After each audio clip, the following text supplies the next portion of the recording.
Welcome back friends, मैं हूं रविंदर और आज की वीडियो में हम बात करने वाले हैं रिएक्ट की कंडीशनल रेंडरिंग के ऊपर। तो कंडीशन क्या है आप लोगों को ऑलरेडी पता ही होगा कि किसी भी प्रोग्रामिंग लैंग्वेज में कंडीशन यानी कि कंट्रोल स्टेटमेंट का बहुत बड़ा रोल होता है। कंट्रोल स्टेटमेंट के थ्रू हम किसी भी चीज़ को रोक सकते हैं, चला सकते हैं, यानी कि सारा का सारा कंट्रोल हमारे ऊपर होता है। कि सपोज करो हमारे पास एक कार है या बाइक है, अगर मान लो आपके पास सिर्फ और सिर्फ एक्सीलेटर हो, एक्सीलेटर के ऑप्शन हो, तो आप स्पीड एक बार बढ़ा सकते हो या कम कर सकते हो। अगर मान लो वो स्पीड आपने बढ़ा ली तो एक्सीडेंट होने के चांसेस बहुत ही ज़्यादा हैं और हाँ के बराबर है, 100% के बराबर है। क्योंकि आपके पास कोई एक ऐसी ऑप्शन नहीं है जहाँ पे अगर मान लो आपके आगे कोई आ गया तो आप उसको कंट्रोल कर सको या रोक सको। तो सपोज हमारे पास भी किसी भी प्रोग्रामिंग में या किसी भी लाइब्रेरी में हमें ये चीज़ें, मान लो फॉर लूप की एग्जांपल दूं कि आपके पास इनफिनाइट में फॉर लूप एग्जीक्यूट हो गया और आपके पास स्टॉप करने का कोई ऑप्शन नहीं है, कंट्रोल स्टेटमेंट नहीं है, तो वो आपकी मेमोरी एग्जॉस्ट कर सकता है, आपके कंप्यूटर को हैंग कर सकता है। तो ऐसा है हमारा जो प्रोग्रामिंग का स्ट्रक्चर। तो उसके लिए भी हमारे पास यहाँ पे कंट्रोल स्टेटमेंट है जिसे कि हम ब्रेक भी कह सकते हैं अगर मैं बात करूँ एक रियल लाइफ की। तो ये हमारे पास एक ब्रेक का काम करती हैं और हमारा सारी एप्लीकेशन को कंट्रोल भी करती हैं। तो आइए जानते हैं एक एक करके प्रैक्टिकल इन चारों टाइप के जो हमारे पास कंडीशनल ऑपरेटर हैं या कंडीशनल की वे हैं रिएक्ट जेएस में, जेएसएक्स में लिखने के। तो जानते हैं स्टेप बाय स्टेप और चलते हैं कोड स्क्रीन की ओर। तो अगेन फ्रेंड्स, हम आ गए हैं अपने कोड टेक्स्ट एडिटर में और आप देख सकते हैं कि मैंने एक ऐप कंपोनेंट ओपन कर रखा है। तो ऐप कंपोनेंट ओपन किया है तो सबसे पहले हम क्या करते हैं, एक स्टेट बनाते हैं। अगेन मैं एक काउंट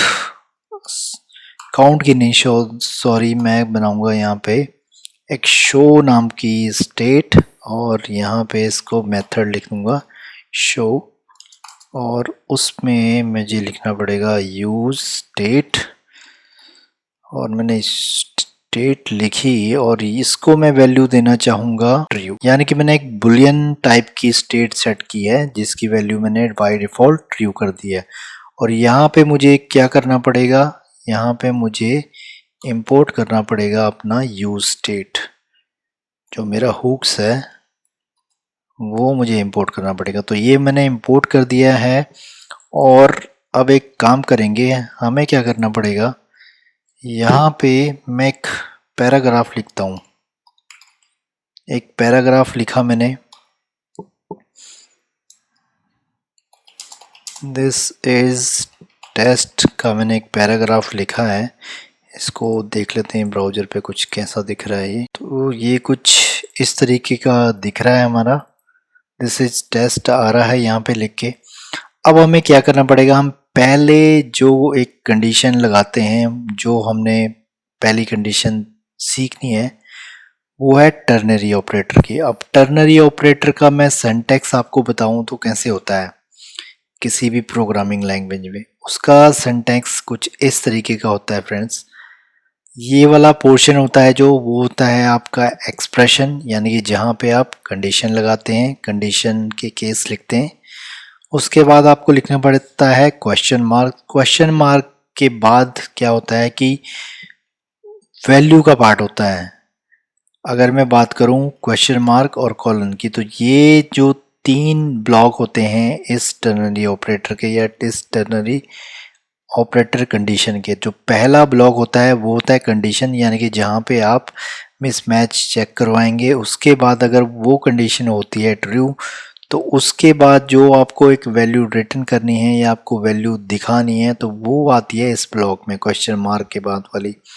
अगर मान लो ये कंडीशन फॉल्स हो जाती है तो एक इसका एल्स पार्ट होता है कि मतलब अगर ये फेल हो गया तो ये चलेगा, अगर ये पास हो गया तो ये चलेगा। तो अगर मान लो ये पास हो गया तो क्वेश्चन मार्क के बाद जो वैल्यू होती है, यानी कि इस वाले ब्लॉक की वो चलती है। अदरवाइज कॉलन में जो के बाद जो ब्लॉक होता है उसकी वैल्यू चलती है। तो मान लो मैंने एक मेरे पास वेरिएबल है जिसकी वैल्यू है ए नाम का वेरिएबल है, ग्रेटर देन मैं कहता हूँ अगर ए अगर बड़ा है 10 से तो यहाँ पे प्रिंट कर दे 11, अदरवाइज यहाँ पे प्रिंट करे 10। तो ये कुछ कंडीशन हमारी इस तरीके से लगती है हर किसी प्रोग्रामिंग लैंग्वेज में, जावास्क्रिप्ट में, जावा में, पीएचपी में, पाइथन में और ऑल में। अगर मैं बात करूं रिएक्ट में जेएसएक्स के अंदर कि इस टर्नरी ऑपरेटर को हम कैसे यूज़ कर सकते हैं, तो उसका भी सेम फंडा है, बस सिंटैक्स थोड़ा अलग है क्योंकि जेएसएक्स के अंदर सब कुछ कर्ली ब्रेसेस में चलता है। तो सबसे पहले हम लगा देते हैं कर्ली ब्रेसेस, स्टार्ट में भी एंड में भी। उसके बाद हमें क्या करना पड़ेगा, कंडीशनल वाला हम जो फेस है वो स्टार्ट करते हैं। तो ये हमारा कंडीशनल वाला फेस हो गया। अब यहाँ पे हमें क्या करना पड़ेगा, सपोज मैं लिख देता हूँ यहाँ पे शो। तो शो की जो बाय डिफॉल्ट जो बुलियन वैल्यू होती है वो अगर आप कुछ इस तरीके से लिखोगे तो वो ट्रू ही होती है, यानी कि वो ट्रू ही उसको मान के चलता है कि अगर इसकी वैल्यू ट्रू है तब चलेगा, अदरवाइज नहीं चलेगा। दूसरा मैं लिख देता हूँ क्वेश्चन मार्क, अगर ये है तो मेरा ये वाला चलना चाहिए, अदरवाइज क्या करे, कॉलन डाल लेता हूं, उसके बाद ब्लैंक। तो ये हमारा पूरा टर्नरी ऑपरेटर हो गया। ये हमारा कंडीशन वाला ब्लॉक, ये मेरी जो उस कंडीशन अगर ट्रू होती है उसका ब्लॉक, अगर फॉल्स होती है तो उसका ब्लॉक। तो चलिए इसको जरा देख लेते हैं। तो आप देख सकते हैं कि ये बिल्कुल परफेक्ट चलता है। अब ये बिल्कुल परफेक्ट चल रहा है। अब इसका थोड़ा सा रिवर्स केस देख लेते हैं। ये ट्रू था, ट्रू वैल्यू हुई, इसको ट्रू वैल्यू मिली तो इसने इसे प्रिंट कर दिया। अब मैं क्या करता हूँ, ये वैल्यू करता हूँ स्विच, यानी कि मैं ऐसे करता हूँ फॉल्स। अब देखते हैं होता क्या है। तो अब ये हट गया है यहाँ पे से। तो आप देख सकते हैं अब ये वाला हमारा एल्स वाला केस चला है कि अगर जब ट्रू नहीं हुई वैल्यू, यानी कि ये ट्रू कंडीशन हमारी हो गई फॉल्स, तो जो हमने जो एल्स पार्ट उसका दिया था वो वाला एग्जीक्यूट हो गया। तो ये था हमारा टर्नरी ऑपरेटर की एग्जांपल फ्रेंड्स, आप अच्छे से देख लो इसको, काफ़ी यूज़फुल है ये भी।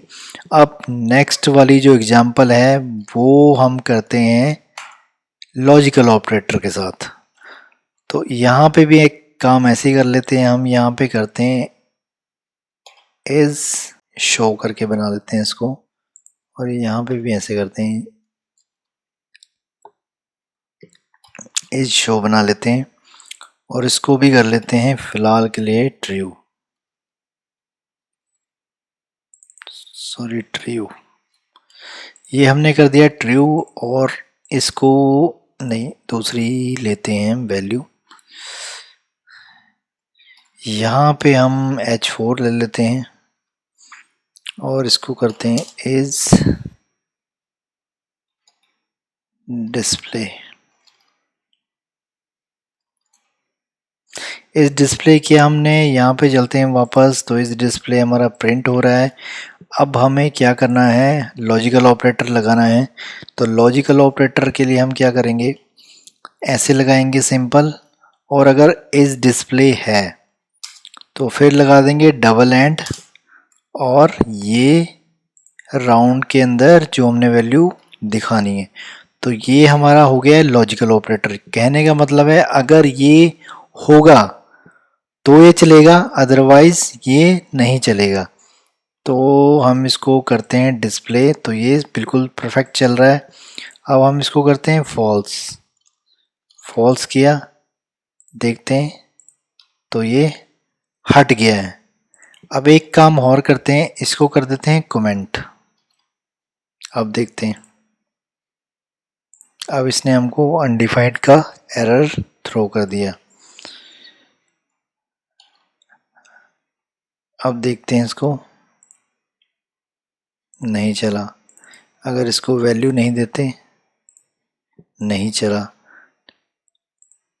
अब इसको वैल्यू देते हैं 0, अब इसको वैल्यू देते हैं 1, चल गया। तो 0 भी फॉल्स के बराबर ही होता है, इसलिए वो नहीं चला था, बट 1 दी हमने तो ये चल गया है। तो कहने का मतलब अगर इसमें कोई भी वैल्यू डालता हूँ, स्ट्रिंग डालूंगा, तब भी ये चलेगा। तो कहने का मतलब ये है फ्रेंड्स कि आपको दो टाइप के मैंने कंडीशनें बता दी कि किस तरीके से हम अपने JSX के अंदर स्टेट के बेसिस पे कैसे कंडीशन लगाते हैं, या किसी और के बेसिस पे भी हम कैसे कंडीशन लगाते हैं।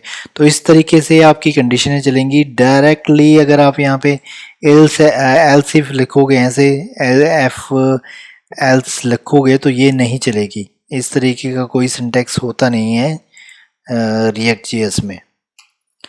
तो आपको इस तरीके से अगर टेम्पलेट के अंदर या JSX के अंदर लिखना है आपको, तो इस तरीके से यूज करना पड़ेगा। अब मैं आपको करवाता हूँ इफ कंडीशन और एल्स कंडीशन आपने यूज करनी है यहाँ पे, तो वो किस तरीके से आप कर सकते हैं। तो उसके लिए आपको क्या करने का फ्रेंड्स, आपको करना पड़ेगा, आप एक मेथड बनाइए। एक्सटर्नल मेथड भी बना सकते हैं, या इसके अंदर का मेथड है जो वो भी बना सकते हैं। तो मान लो मैंने एक मेथड बनाया, प्रिंट का मैं एक मेथड बना लेता हूँ, और मैंने कुछ इस तरीके से बना लिया प्रिंट का मेथड।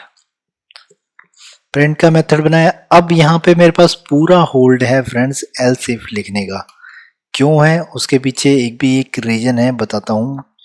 क्योंकि ये वाला जो पार्ट है हमारा टोटली जावास्क्रिप्ट का पार्ट है। अगर रिटर्न मेथड है उससे बाहर वाला पार्ट आप देखो तो ये पूरा जावास्क्रिप्ट का पार्ट है, बट इसके अंदर वाला जो पार्ट है वो है JSX का। और JSX में अगर आपको कोई भी चीज़ प्रिंट करवानी होती है तो करली ब्रेसेस के अंदर वो होती है। तो इसीलिए जो इसके कंडीशनल ऑपरेटर हैं वो भी करली ब्रेसेस के ही अंदर आते हैं और उसी से वो चलता है। बट अब एल्स इफ को अगर हमें लिखना पड़ेगा तो वो यहाँ पे हम नहीं लिख सकते उसे। उसको लिखने के लिए आपको क्या करना पड़ेगा, एक मेथड बनाना पड़ेगा, या आप एक एक्सटर्नल मेथड भी बना सकते हैं। तो मैं इसके अंदर ही बनाता हूँ। तो मैंने प्रिंट नाम का एक मेथड बनाया। तो मैं क्या यहाँ पे कर रहा हूँ, सेम कंडीशन लगाता हूँ कि मान लो अगर मेरे पास एज शो है तो वो मुझे प्रिंट क्या करेगा, ये चीज़ मुझे प्रिंट कर दे। यानी कि प्रिंट करने के लिए मुझे यहाँ पे लिखना पड़ेगा अगेन रिटर्न स्टेटमेंट। ये मैंने कर दिया। और अगर वो मान लो नहीं है, उसने मुझे कुछ रिटर्न नहीं किया, तो मैं यहाँ पे कर देता हूँ ब्लैंक। और अब मुझे क्या करना पड़ेगा यहाँ पे, ठीक है इसको ऐसे ही रहने देते हैं। करली ब्रेसेस के अंदर मुझे वो मेथड कॉल करना पड़ेगा। मेथड मैंने कॉल किया तो यहाँ पे कर देते हैं हम इज प्रिंट। इस प्रिंट कर देते हैं। इसकी भी हम एक स्टेट और बना लेते हैं ताकि हमारे सारे केसेस हो जाएं।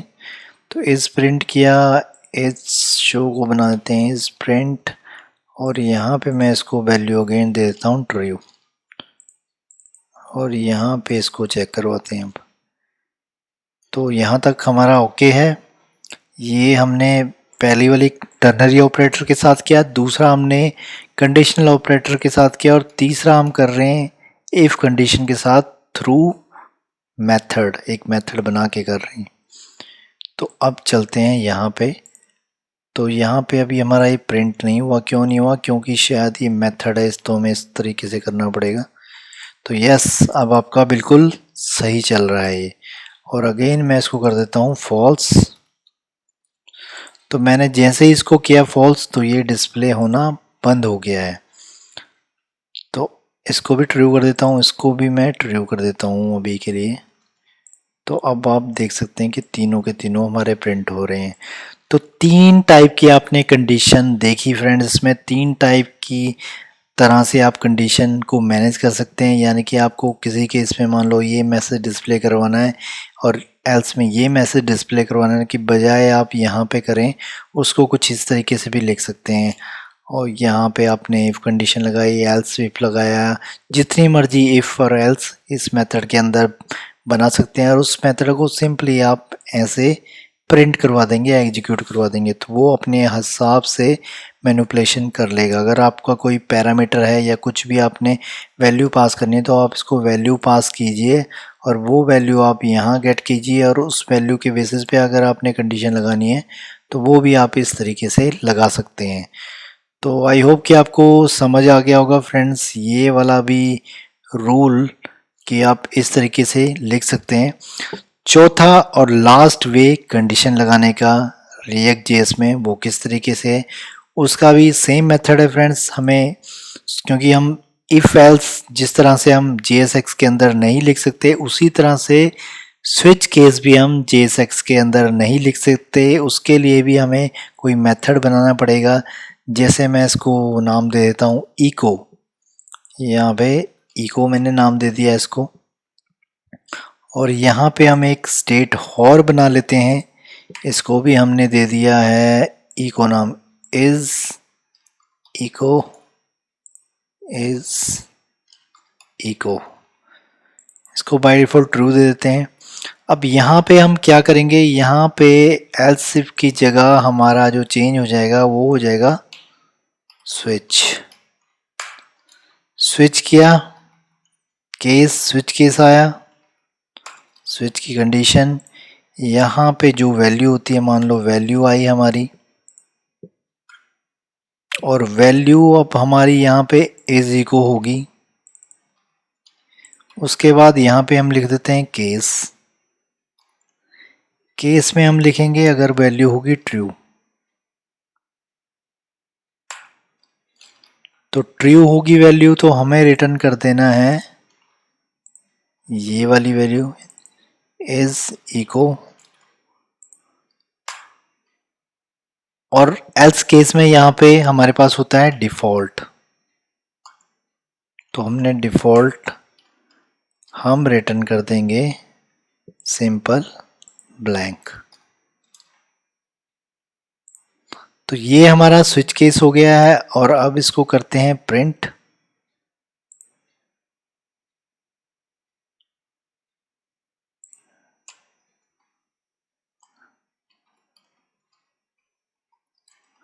और अब देखते हैं इसको, तो ये अभी हमारा कुछ है इसमें मिसिंग, आई थिंक केस में मैंने कुछ गड़बड़ी कर दी है, सॉरी। इस तरीके से ये हमारा चलेगा।